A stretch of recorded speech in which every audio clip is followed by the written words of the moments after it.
Շատ ենք լսում նաև 5-րդ չարասյուն արտահայտությունը, որն է դա։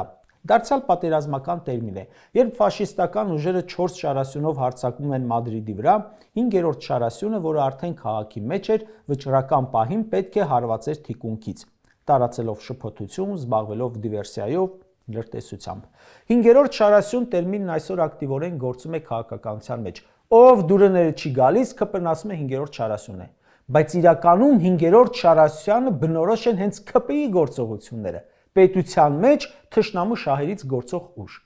Ինչպես որ պատերազմի ժամանակ էր տարածում ստեր, այնպես էլ դրանից հետո եւ հենց հիմա լրտեսություն, գաղտնալսումներ, գլխին սարքոցինել ու այդ ամենը ազգային արժեքների,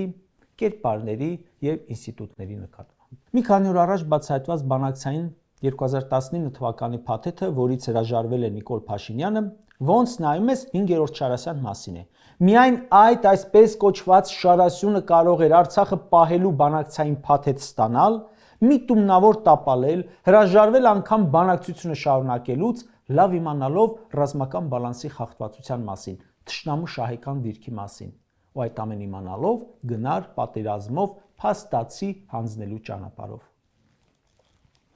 Հիշում եք, առաջին իսկ օրը պատերազմի սկսվելու գնաց ազգային ժողովի ամբիոն, ինչ ասաց համայն հայությանը։ Հիշեցիք, ասում էր, ինչ էլ լինի, մենք մեզ պարտված չենք համարելու։ Ասեք, որ տարիներ անց ամեն բան ընկնում է իր տեղը, այն ժամանակ էլ էինք վրդովել, թե էս ինչ ես ասում, առաջին օրով, հեսա հելնում ենք մռութներին տանք։ Այսինքն ինչ, մեր պետության մեջ աշխատել է մեր պետության դեմ,